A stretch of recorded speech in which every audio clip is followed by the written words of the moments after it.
Final call है, इसलिए लोगों में ये जोश है, क्योंकि लोग तो बहुत देर से कह रहे थे इस्लामाबाद जाने के लिए। लोग एक्साइटेड हैं क्योंकि ये हमारे लीडर की जिंदगी की बात है। हम उसके लिए घर से निकल रहे हैं, अपने हक के लिए निकल रहे हैं, अपनी आज़ादी के लिए निकल रहे हैं, अपनी इज्जत के लिए निकल रहे हैं। क्योंकि अभी जो हो गया ये बस बहुत हो गया है। लोगों के घरों में जिस तरह घुसा जाता है, जिस तरह उनके घर तोड़े जाते हैं, जिस तरह उनकी माएँ बहनें बेटियों को अगवा किया जा रहा है, बच्चों पर जिस तरह तशद्दुद किया जा रहा है, ना 10 साल का बच्चा ना 12 साल का बच्चा। आप देखें कि इबाद फरूक के बेटे की डेथ हुई, अभी एक बंदे को इन्होंने ईंट मार के मार दिया, उसके बच्चे यतीम किए। लोगों के बच्चों के आप जिस्म से प्लास से गोश्त खींच रहे हैं, औरतों के सरों से आप दुपट्टे खींच रहे हैं, माओं के आप गिरबानों में हाथ डाल रहे हैं। किसी चीज की एक हद होती है ना, किसी मतलब मार खाने की भी एक हद होती है, जुल्म बर्दाश्त करने की भी हद होती है ना। हमने इतना कुछ देख लिया, बर्दाश्त कर लिया कि अब अभी हमसे और क्या एक्सपेक्ट कर रहे हैं। हम तो हर दफा पुरअमन रहे हैं, मतलब हर दफा पिछली दफा भी हमें डी चौक पहुंचने के लिए कहा था, डी चौक हम पहुंचे थे। खान ने बोला नहीं था कि वहां बैठना है, अभी खान ने बोला वहां बैठना है, तो अभी वहां बैठेंगे जब तक हमारे मुतालबात पूरे नहीं होते, क्योंकि हमारे मुतालबात जायज है ना। हम अब हमारा वोट हमारा हक था, जो चोरी हुए हम उसकी वापसी के लिए जाएंगे। हमारे जो लोग अभी तक जेलों में हैं 18-18 महीने से, वो रिमांड पे हैं।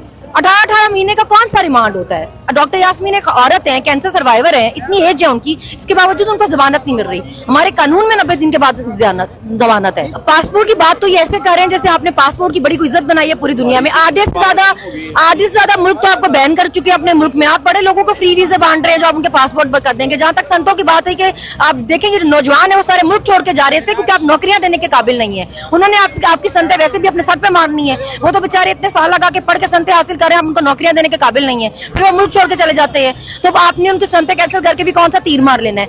ये हर दफा एक ऐसी बात करते हैं जिसका कोई सर पैर ही नहीं होता। हम इनका जो करने वाले काम है आप वो करें ना। मुल्क में अमन अमान की हालत देखें, वो तो आपसे काबू नहीं हो रही। दहशतगर्दी तो आपसे काबू नहीं हो रही। स्ट्रीट क्राइम तो आपसे काबू नहीं हो रहे। बातें आप कर रहे हैं हम शनाख्ती कार्ड कैंसिल कर देंगे। पाकिस्तान की शनाख्ती कार्ड की या पासपोर्ट की आपने हैसियत रहने ही क्या दी है, उसकी इज्जत आपने रहने ही क्या दी है, जिसको कैंसिल करने की आप धमकियां लगा रहे हैं। और इस तरह लोगों को उकसाना नहीं चाहिए कि जी हम यहाँ से ये नहीं करने देंगे, हम वहां से वो नहीं करने देंगे, क्योंकि कोई भी शहर कोई भी सुबह किसी की जागीर नहीं है। वो अपनी भाई तो कह देते हैं जहेज में कोई नहीं लाया, तो आप भी फिर पूरा पाकिस्तान जहेज में नहीं लाया। हम पाकिस्तानी शहरी हैं, जहां हमारा दिल करेगा जाएंगे। जब आप लोगों के घरों के दरवाजे उनके क्रॉस कर सकते हैं, उनकी बाउंड्रीज क्रॉस कर सकते हैं, उनके घर में घुस सकते हैं, तोड़फोड़ कर सकते हैं, उनकी खवातीन के साथ उनको हरास कर सकते हैं, तो हम भी फिर अटक पुल क्रॉस कर सकते हैं। क्योंकि लोगों के घर तो उनकी जाती जागीर होती है ना, कोई शहर किसी की जाती जागीर नहीं है जो हमने आपसे इजाजतनामा लेके जाना है। और फिर अदालतों से ऐसे फैसले आप करा रहे हैं कि जी एहतजाज नहीं हो सकता, तो अदालतें हमारी बारी तो हमारे साल 1.5 साल बाद भी किसी केस में भी नामजद हो जाता है, कोई नहीं पूछ रहा। अभी अदालतें क्यों नहीं पूछती कि आप किसी के घर में घुसते हैं, आपके पास वारंट होता है, आप किसी को उठा लेते हैं, उसके बाद उसको बताते हैं कि जी आप पे बताते हैं अभी FIR क्या होगी। अदालतें इस पर तो नहीं बोल रही। एहतजाज पे अदालतें फौरन एक्शन ले लेती हैं कि जी एहतजाज नहीं हो सकता। अमन अमान की जो सूरत हाल है इस पर अदालतें क्यों नहीं बोल रही हैं? कल क्या देख रही हैं? कल क्या मंजर होगा? देखिए हम पुरअमन उसके लिए ही जा रहे हैं। हमारे जो हमारे डिमांड्स हैं वो बिल्कुल जायज है ना। हम कोई नाजायज डिमांड तो हमारी नहीं है, तो हम उसके लिए जा रहे हैं एहतजाज के लिए। रोकने की कोई तुक नहीं बनती ना। आप 400 कंटेनर मंगवा लेंगे, 4000 मंगवा ले, क्यों मंगवाने हैं? आप जमीनें खोदे, शैल मंगवाए, डंडे मंगवा ले, क्यों भाई? हम तो आपको कह नहीं रहे कि हम हमला करने आ रहे हैं या कि कुछ करने आ रहे हैं। हम तो पुरअमन एहतजाज के लिए आ रहे हैं ना। एहतजाज करना हमारा मुल्क है, जमहूरी मुल्क है। हम 2 दिन बैठे या 10 दिन या 100 दिन बैठे, आप कैसे किसी को इस डंडे के जोर पे रोक सकते हैं? अस्सलाम वालेकुम, मैं हूं हसनैन, आप देख रहे हैं नया पाकिस्तान। कल पाकिस्तान तहरीक इंसाफ की फाइनल कॉल है, कल 24 है। तैयारियां जोरों शोर से जारी हैं। मैं सराफत साहब, सनम जवेद मेरे साथ मौजूद है। इनसे बात करते हैं, इनसे पूछते हैं क्या कहते हैं। और पीछे आप देख सकते हैं नौजवान भी एक कसीर तादाद में मौजूद है। सराफत साहब से पहले बात करते हैं। सराफत साहब क्या कहना चाहेंगे? कहते हैं अटक का पुल क्रॉस नहीं करने देना। DIG ऑपरेशन लाहौर कहते हैं कि लाहौर चारों तरफ से बंद होगा, लाहौर से कोई बाहर नहीं निकल सकेगा। क्या देख रहे हैं? कल फाइनल कॉल है, कल आखिरी वो मरहला है जो आ गया है। जी बहुत शुक्रिया सनान साहब। पहली बात तो ये है कि ये हर दफ़ा ही कहते हैं, इसका क्या जवाब दें? बंदा जब बेशर्म हो तो उसको क्या कहना चाहिए? ये तो हर दफ़ा कहते हैं अटक नहीं क्रॉस कर सकते, लाहौर नहीं क्रॉस कर सकते, पिंडी नहीं क्रॉस कर सकते। हर दफ़ा क्रॉस भी किया, पहुँचे भी और अपना एहतजाज रिकॉर्ड किया पुरअमन तरीके से और वापस भी आ गए। ये तो हर दफ़ा ऐसे कहते हैं। कोई नई बात है तो वो पूछें। कह रहे रेड लाइन रेड लाइन नहीं क्रॉस होगी। जिस तरह तहरीक इंसाफ एक रेड लाइन कहती थी, आज जो पंजाब पुलिस है वो कह रही है कि रेड लाइन है। कौन सी रेड लाइन है? रेड लाइन तो जो चार दीवारी का तकद्दस जिस तरह पामाल किया जा रहा है, रेड लाइन तो ये जो पूरे पाकिस्तानी अवाम की क्रॉस हमारे मुहाफ़िज़ों ने कर दी है। ना किसी औरत की इज्जत महफूज है, ना बच्चे महफूज हैं। बच्चे डिप्रेशन का शिकार हो चुके हैं और वोट चोरी हो चुका है, लोगों के रिकॉर्ड ख़राब किए जा रहे हैं। कोई मतलब रूल ऑफ लॉ नहीं है। अगर कोर्ट ऑर्डर करती है तो उसके ऊपर अमल दरामद नहीं होता। और जब इन्होंने अपनी मर्जी का ऑर्डर लेना होता है तो सेम डे एप्लीकेशन भी आ जाती है, ऑर्डर भी हो जाता है। तो हम तो ऐसी किसी रेड लाइन को नहीं मानते। हमारी रेड लाइन हमारी फैमिलीज हैं, हमारे घर हैं। चादर चार दीवारी का तकद्दस पमाल होना, ये रेड लाइन है। तो किसी हद तक बंदा बर्दाश्त करता है ना। देखें, इनकलाब की अक्सर लोग बात करते हैं, तो 8 फरवरी को पुरअमन इनकलाब तो आया, ये था पुरअमन। अब ये लोगों को उकसा रहे हैं, बार बार लोगों को थ्रेट्स कर रहे हैं, अगवा कर रहे हैं, मिसिंग पर्सन में डाल रहे हैं, जेलों में डाल रहे हैं।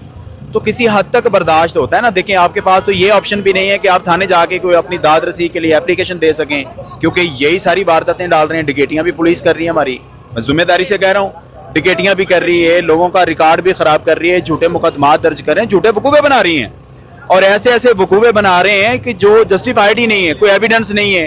ये 9 मई वाला कंजर खाना था, तो इसमें आज तक कोई एविडेंस ही नहीं है। अच्छा, मुझे बता दें, सड़कें खोद दी हैं उन्होंने तमाम तर रुकावटें डाल दी हैं, कंटेनर लगा दिए हैं, जो बसेस होती हैं, जो अड्डे होते हैं, वो बंद कर दिए। तो लोग किस तरह पहुंचेंगे सुबह? क्या कहेंगे पंजाब के हवाले से स्पेशली? देखें, लास्ट टाइम भी इन्होंने सड़कें खोदी थी, रिंग रोड बंद कर दिए थे, मोटरवे बंद कर दिए थे, तो लोग पहुंचे।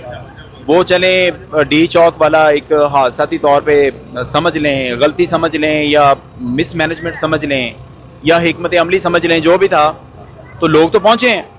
तो ये बावजूद इतनी रुकावटों के ये पहुंचे। अब बहुत सारे लोग ये बात करते हैं कि उन्होंने कोई स्ट्रैटेजी ऐसी बनाई है कि ये 3 दिन के अंदर अंदर ये भाग जाएंगे, खाना नहीं होगा, तो नहीं होगा, होटल बंद हैं, लारी अड्डे बंद हैं, मोटरवे बंद हैं, रिंग रोड बंद हैं। तो देखें, ये हमारी हिकमत अमली नहीं है जो मैं बताने जा रहा हूँ, ये मैं वैसे बात कर रहा हूँ। स्ट्रैटेजी है ना, हम भी चेंज कर सकते हैं। हो सकता है हम ऐसा करें कि हम सवाबी बैठ जाएं सारे, और एक नियत कर लें कि जो काफिले दूर दराज से आने हैं, वो इनकी नाकाबंदी की वजह से, कंटेनर्स की वजह से, किसी वजह से वो नहीं पहुंच पाते, तो हम सवाबी रोजाना 1 किलोमीटर का सफर तय करें। हमें कोई पाबंदी तो नहीं है। अब चूंकि पूरा पाकिस्तान इन्होंने खुद बंद कर दिया हुआ है, तो हम तकरीबन 15 दिन लगा दें इस्लामाबाद पहुंचने में, तो ये 15 दिन ये कंटेनर लगा के बंद रखेंगे, 15 दिन होटल बंद रखेंगे, 15 दिन हॉस्टल बंद रखेंगे, 15 दिन रिंग रोड और मोटरवे बंद रखेंगे।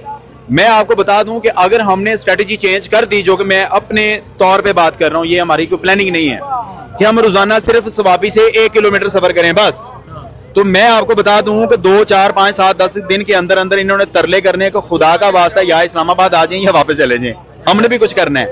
तो ये इस तरह का चैलेंज हमें ना करें। हमने 1000 दफा यही ये जो लाखों लोग होंगे, उनके खाने का भी कोई बंदोबस्त होगा, मतलब किस तरह चीजें? असनैन भाई, मैं आपको एक चीज बताऊं कि अगर हम कोई ऐसी स्ट्रेटेजी अगर कोई बना लेते हैं, तो हम ओवरसीज पाकिस्तानियों से भी गुजारिश करेंगे कि आप केपी हुकूमत को सपोर्ट करें, और हम अपने हिसाब से जाएंगे। खान साहब ने 24 की कॉल दी है, ये नहीं बोला कि 25 को वापस आ जाएं, 26 को वापस आ जाएं। जब तक हमारे मुतालबात माने नहीं जाते, 2 दिन लगते हैं, 4 दिन लगते हैं, 10 दिन लगते हैं।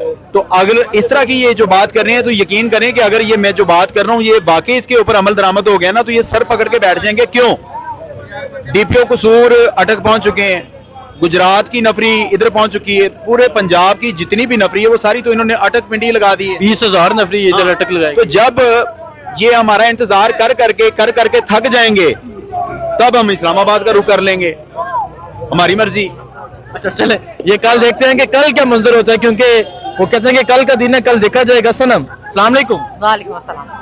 क्या समझ रही हैं लोग? आप देख रही हैं, आपके पीछे एक कसीर तादाद में, रात का ये वक्त है, क्या जज्बा है, क्या जुनून है? फाइनल कॉल है तहरीक इंसाफ की, क्या कहेंगी आप? फाइनल कॉल है, इसलिए लोगों में ये जोश है, क्योंकि लोग तो बहुत देर से कह रहे थे इस्लामाबाद जाने के लिए। लोग एक्साइटेड हैं, क्योंकि ये हमारे लीडर की जिंदगी की बात है। हम उसके लिए घर से निकल रहे हैं, अपने हक के लिए निकल रहे हैं, अपनी आज़ादी के लिए निकल रहे हैं, अपनी इज्जत के लिए निकल रहे हैं। क्योंकि अभी जो हो गया ये बस बहुत हो गया हुआ है। लोगों के घरों में जिस तरह घुसा जाता है, जिस तरह उनके घर तोड़े जाते हैं, जिस तरह उनकी माएँ बहनें बेटियों को अगवा किया जा रहा है, बच्चों पर जिस तरह तशद्दुद किया जा रहा है, ना 10 साल का बच्चा, ना 12 साल का बच्चा। अब देखें कि इबाद फरूक के बेटे की डेथ हुई, अभी एक बंदे को इन्होंने ईंट मार के मार दिया। किया, उसके बच्चे यतीम किए, लोगों के बच्चों के आप जिस्म से प्लास से गोश्त खींच रहे हैं, औरतों के सरों से आप दुपट्टे खींच रहे हैं, माओं के आप गिरबानों में हाथ डाल रहे हैं। किसी चीज की एक हद होती है ना, किसी मतलब मार खाने की भी एक हद होती है, जुल्म बर्दाश्त करने की भी हद होती है ना। हमने इतना कुछ देख लिया, बर्दाश्त कर लिया कि अब अभी हमसे और क्या एक्सपेक्ट कर रहे हैं। हम तो हर दफा पुरअमन रहे हैं, मतलब हर दफा, पिछली दफा भी हमें डी चौक पहुंचने के लिए कहा था, डी चौक हम पहुंचे थे, खान ने बोला नहीं था कि वहां बैठना है, अभी खान ने बोला वहां बैठना है, तो अभी वहां बैठेंगे जब तक हमारे मुतालबात पूरे नहीं होते, क्योंकि हमारे मुतालबात जायज है ना। हम अब हमारा वोट, हमारा हक था, जो चोरी हुए हम उसकी वापसी के लिए जाएंगे। हमारे जो लोग अभी तक जेलों में हैं 18-18 महीने से, वो रिमांड पे हैं। 18-18 महीने का कौन सा रिमांड होता है? डॉक्टर यास्मीन एक औरत है, कैंसर सर्वाइवर है, इतनी एज है उनकी, इसके बावजूद उनको जमानत नहीं मिल रही। हमारे कानून में 90 दिन के बाद जमानत है। तो मुझे बताएं, वो तो बड़ी धमकियां दे रहे हैं, पासपोर्ट ब्लॉक कर दिया जाएगा, शनाख्ती कार्ड ब्लॉक कर दिया जाएगा, सनद नहीं मिलेगी यूनिवर्सिटी से, और यूनिवर्सिटी के स्टूडेंट्स को, तलबा को इवन ये कहा गया है सड़कें खोद दी गई हैं, अटक रेड लाइन है, क्या होगा? पासपोर्ट की बात तो ये ऐसे कर रहे हैं जैसे आपने पासपोर्ट की बड़ी कोई इज्जत बनाई है पूरी दुनिया में। आधे से ज्यादा मुल्क तो आपको बैन कर चुके हैं अपने मुल्क में। आप बड़े लोगों को फ्री वीजा बांट रहे हैं जो आप उनके पासपोर्ट कर देंगे। जहां तक संतों की बात है कि आप देखेंगे जो नौजवान है वो सारे मुल्क छोड़ के जा रहे हैं इसलिए क्योंकि आप नौकरियां देने के काबिल नहीं है। उन्होंने आपकी संतें वैसे भी अपने सर पे मारनी है, वो तो बेचारे इतने साल लगा के पढ़ के संतें हासिल कर रहे हैं, आप उनको नौकरियां देने के काबिल नहीं है, फिर वो मुल्क छोड़ के चले जाते हैं। तो आपने उनकी संतें कैंसिल करके भी कौन सा तीर मार लेना है? ये हर दफा एक ऐसी बात करते हैं जिसका कोई सर पैर ही नहीं होता। हम इनका जो करने वाले काम है आप वो करें ना। मुल्क में अमन अमान की हालत देखें, वो तो आपसे काबू नहीं हो रही, दहशतगर्दी तो आपसे काबू नहीं हो रही, स्ट्रीट क्राइम तो आपसे काबू नहीं हो रहे। बातें आप कर रहे हैं हम शनाख्ती कार्ड कैंसिल कर देंगे। पाकिस्तान की शनाख्ती कार्ड की, पासपोर्ट की आपने हैसियत रहने ही क्या दी है, उसकी इज्जत आपने रहने ही क्या दी है जिसको कैंसिल करने की आप धमकियां लगा रहे हैं। और इस तरह लोगों को उकसाना नहीं चाहिए कि जी हम यहाँ से ये नहीं करने देंगे, हम वहां से वो नहीं करने देंगे, क्योंकि कोई भी शहर, कोई भी सुबह किसी की जागीर नहीं है। वो अपनी बाई तो कह देते हैं जहेज में कोई नहीं लाया, तो आप भी फिर पूरा पाकिस्तान जहेज में नहीं लाए। हम पाकिस्तानी शहरी हैं, जहां हमारा दिल करेगा जाएंगे। एक तरफ जो डीआईजी लाहौर है वो कहते हैं कि लाहौर क्रॉस नहीं कर सकते, अटक के कहते हैं अटक क्रॉस नहीं कर सकते, मोहसिन नकवी साहब कहते हैं कि इस्लामाबाद नहीं आ सकते। होगा क्या कल क्या देख रही हैं? जब आप लोगों के घरों के दरवाजे उनके क्रॉस कर सकते हैं, उनकी बाउंड्रीज क्रॉस कर सकते हैं, उनके घर में घुस सकते हैं, तोड़फोड़ कर सकते हैं, उनकी खवातीन के साथ उनको हरास कर सकते हैं, तो हम भी फिर अटक पुल क्रॉस कर सकते हैं। क्योंकि लोगों के घर तो उनकी जाती जागीर होती है ना, कोई शहर किसी की जाती जागीर नहीं है जो हमने आपसे इजाजतनामा लेके जाना है। और फिर अदालतों से ऐसे फैसले आप करा रहे हैं कि जी एहतजाज नहीं हो सकता, तो अदालतें, हमारी बारी तो हमारे साल 1.5 साल बाद भी किसी केस में भी नामजद हो जाता है, कोई नहीं पूछ रहा। अभी अदालतें क्यों नहीं पूछती कि आप किसी के घर में घुसते हैं, आपके पास वारंट होता है, आप किसी को उठा लेते हैं, उसके बाद उसको बताते हैं कि जी आप पे बताते हैं अभी एफआईआर क्या होगी। अदालतें इस पर तो नहीं बोल रही। एहतजाज पे अदालतें फौरन एक्शन ले लेती हैं कि जी एहतजाज नहीं हो सकता। अमन अमान की जो सूरत हाल है इस पर अदालतें क्यों नहीं बोल रही हैं? कल क्या देख रही हैं? कल क्या मंजर होगा? देखिए हम पुरअमन उसके लिए ही जा रहे हैं। हमारे जो हमारे डिमांड्स हैं वो बिल्कुल जायज है ना, हम कोई नाजायज डिमांड तो हमारी नहीं है, तो हम उसके लिए जा रहे हैं एहतजाज के लिए। रोकने की कोई तुक नहीं बनती ना। आप 400 कंटेनर मंगवा लेंगे, 4000 मंगवा लें, क्यों मंगवाने हैं? आप जमीनें खोदे, शैल मंगवाएं, डंडे मंगवा लें, क्यों भाई? हम तो आपको कह नहीं रहे कि हम हमला करने आ रहे हैं या कि कुछ करने आ रहे हैं, हम तो पुरअमन एहतजाज के लिए आ रहे हैं ना। एहतजाज करना हमारा मुल्क है, जमहूरी मुल्क है। हम 2 दिन बैठे या 10 दिन या 100 दिन बैठे, आप कैसे किसी को इस डंडे के जोर पे रोक सकते हैं या अदालतों के साथ सहूलत कारी करा के आप रोक सकते हैं? हमारे हक है, हम जहाँ मर्जी जाएं। जी शराफत साहब, आप बताएं कि इस्लामाबाद पुलिस ने रैली भी निकाली, नारे भी लगाए, वो भी आपने देखा होगा, कंटेनर भी लगा लिए, दीवारें बना दी हैं कंटेनर की। बात ये है कि जुल्म कर करके बेचारे थक चुके हैं, अब वो एहतजाज कर रहे हैं कि हमने मजीद करना है। अब जुल्म भी ये करें, रैलियां भी ये निकालें, हम मार भी खाएं, हम रैली भी नहीं निकाल सकते। आप मुझे बताएं कि मजलूम के पास एक ऑप्शन होती है थाने जाना, थाने आपकी सुनवाई नहीं होती तो आप अदालतों से रुजू करते हैं। पिछले 2.5 साल से हमने अदालतों से भी रुजू कर लिए। हमने थाने तो क्या रुजू करने, थाने वाले तो कातिल भी हैं, डकैत भी हैं, डाकू भी हैं। और मैं अपने अल्फाज जिम्मेदारी से बोल रहा हूँ, मेरे साथ खुद डकैती की इन्होंने, मेरी गाड़ियां तोड़ दी, आईफोन चोरी कर लिए, 3.5 लाख रुपए कैश पुलिस चुरा के लेगी। गूगल पे हजारों वीडियोस पड़ी हैं जब लोगों की चादर चार दीवारी का तकद्दस पमाल करते हैं। हाँ जी, ऐसे ही है, ये जज्बात हैं, ये अवामी जज्बात हैं। सुन लें तो बात ये है कि जिसके घर में जाते हैं, जेवर मिलता है जेवर उठा के ले जाते हैं, पैसा मिलता है पैसा उठा के ले जाते हैं, मोबाइल मिलता है मोबाइल उठा के, कुत्ते मिलते हैं कुत्ता उठा के ले जाते हैं। ठीक है, देखें जी, ये मंजर है रात के वक्त का। सुबह क्या मंजर होता है आपको दिखाएंगे। बहुत शुक्रिया, अल्लाह हाफिज।